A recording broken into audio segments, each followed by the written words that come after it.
What's up, guys? PBD here, and welcome to episode 96, right, of my road to Manchester City.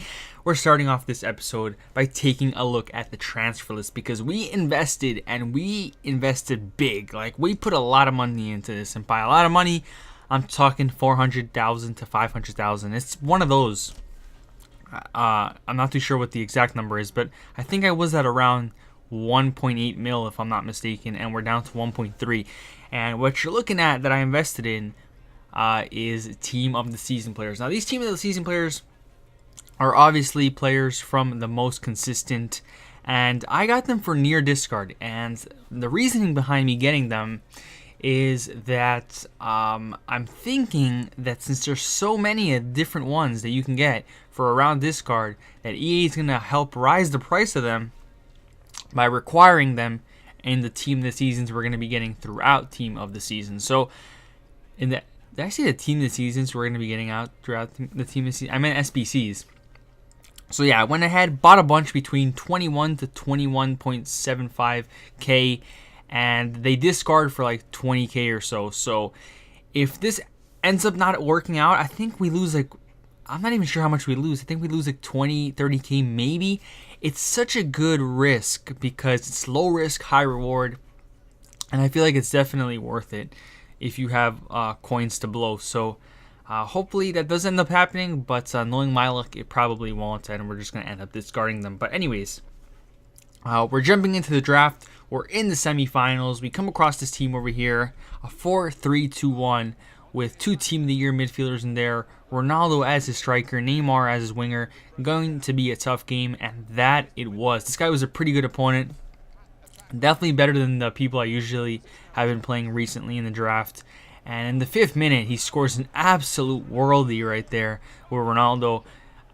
My jaw dropped when he scored that because there wasn't really anything I could do. Ronaldo broke loose, took a shot, and just did what Ronaldo does, really. Just banged it into the top right corner with his weak foot and made it 1-0. So after he scored that, I knew this guy meant business because I saw him do a little bit of LT-RT dribbling. I knew he was a good player. I know not everybody that does LT-RT dribbling is good at the game, but this guy knew how to do it well.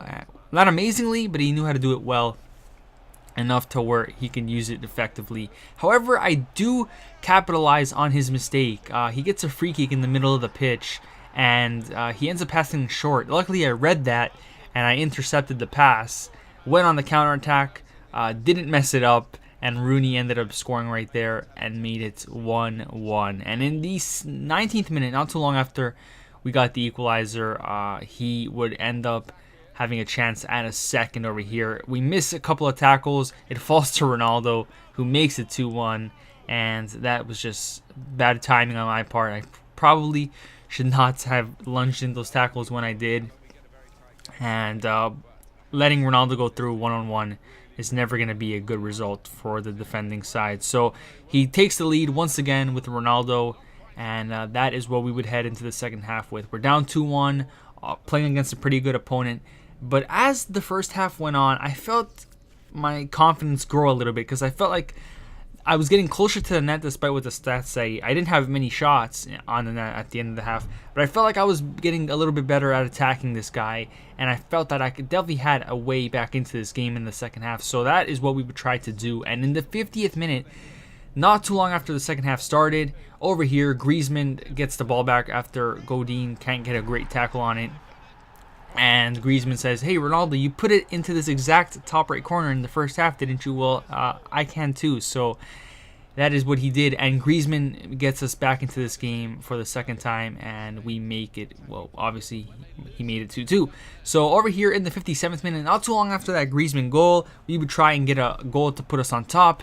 It falls to Rooney, who loses it. However, it does fall back to Walker. Walker back to Rooney. Rooney to Willian, and Willian gets a bit of a weird shot right there, and it goes into the bottom right corner. It gives us the lead, and I was absolutely buzzing. We came back, and we had the lead now against this guy who was a pretty good opponent. And right there after that corner, I thought to myself, it's time to do some substitutions, because this game obviously isn't over. This guy's a good player. He can get back into it pretty easily. So I want to get some fresh legs in here to hopefully see off the win. And that is exactly what we did. I went ahead, brought on Dybala for Willian.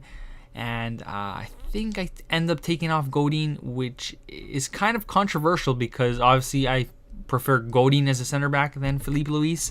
But Godin had a yellow card, and I didn't want to risk him getting a red, so that is why I brought on Koulibaly for Godin, and Filipe Luis would stay as our center back alongside Koulibaly. And Griezmann has the ball right now, by the way. Pastore right there in the 85th minute just broke my heart, and that wouldn't be the last of that, because right there, it falls to Dybala. Dybala swings it across, and Pastore hits the post. However, we held on and we won the game 3-2. A very, very happy win for me because I honestly thought that might have been the end of us. Once that guy took the lead for the second time, I thought, yeah, this guy might edge it out and win it. But luckily, though, I believed, and in the second half, we turned it around and we held on. We got the 3-2 win. But as I was saying before that Pastore thing happened, Filipe Luis actually surprised me as a center back. He didn't play too bad. He was on low chemistry. Because he's normally a left back, and he wasn't that bad. He does have a high attacking work rate, which is not exactly what you would want on a center back, but he was pretty solid, so not going to complain about that. And after that, we're going to go ahead and complete the Korean challenge for Heung-min Son. I did tell you guys last episode I was going to do this one at least because it was very easy to complete. I had a bunch of Korean players in the club. Unfortunately, though, I didn't have many Korean bronzes because I had been getting rid of them prior to the SBC coming out. But I did have silvers, and it didn't really matter. Even if I had a full gold Korean team, I would have submitted it because they're not expensive at all. So may as well have just done it with whoever I had, and that is exactly what I did. So we got the Korean side of the Heung-min Son challenge done, and I really think I'm going to do the whole challenge, guys, but like I said, we'll wait until Friday to see what happens with that. And we're going to go ahead and head into the final of the draft, looking to get our third consecutive win. I think it may be our fourth, I'm not too sure. And we come across this guy who has another very nice team, Ronaldo, Messi, and Pauleta up top. Very, very nice attack, and that defense is just, it's arguably one of the best defenses you can have in the game. He's got Team of the Year Marcelo, Team of the Year Dani Alves. I think that's Ramos's best card. Oh no, there's a Team of the Year Ramos. How can I forget? But man of the match Ramos, who's still very solid, and just like us, he does have Filipe Luis playing center back, who I just said isn't that bad. So it was going to be a tough game. However, in the 26th minute, we would get the first chance of the game. Willian with a great stop and lob pass to Rooney, who scores a very nice goal right there. Top left corner, smashes it in, makes it 1-0, and with that we had the lead in the final. Feeling pretty good. And over here from kickoff, Messi would try to go on the attack and pull one back for this guy. However, we do end up sealing with Rooney. Rooney plays it to Hazard. Hazard to Griezmann. Griezmann lobs it right back to Hazard. Hazard is through on goal. However, Marcelo is chasing him down. I end up cutting inside to Hazard's right foot, finesse it into the top right corner, and in 30 minutes after scoring our first goal, we quickly get a second, and at that point, the game changed, and it didn't change for the best because that was a pretty important moment in the game. And basically what happened was my mindset changed, but I'll tell you guys more about that as the game goes on. In the 65th minute, though, after nothing really happening, our opponent hadn't created anything, we hadn't created anything, I said, you know what, let's get some fresh legs. Pretty much I do this every game no matter what the score is, unless it's like 5-0. So I went ahead, brought on Koulibaly, brought on Pastore, and I also think I brought on Dybala, just like I did in the first game. But in the 67th minute, after we do our subs, our opponent pulls one back right there as Neymar shoots it, hits the post, and the rebound falls perfectly to Hamsik. So I felt like that was a little bit harsh of a goal to concede, but I still felt like I was the better player, and I felt that I was still going to win this game. However, we lose the ball with Hazard in the 84th minute. Filipe Luis just runs forward for that counterattack, gives it to Cristiano Ronaldo, who is always going to score from that distance, finesses it into the bottom right corner, makes it 2-2, and just like that, we have blown a 2-0 lead. And after that, I had to take a breath and say to myself, okay, we just blew a 2-0 lead, but it's not over. We have to keep calm, not lose the plot here, don't do anything stupid, and hope maybe get a goal and win it in the last few minutes. But odds are we're going to go to extra time. However, 89th minute, we passed the ball. We tried to pass the ball to, I believe that was Griezmann. Doesn't go to him. It falls to our opponent. Messi to Pauleta. Pauleta backheels it to Mkhitaryan.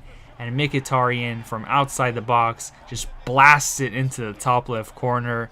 And just like that, our opponent takes the 3-2 lead. Shushes me for no reason, because I wasn't a dickhead throughout the game. I didn't pass it around the back. I didn't dab during any of the goals. But I guess if you're a dickhead, you're going to do it no matter what your opponent does. So we end up choking a 2-0 lead.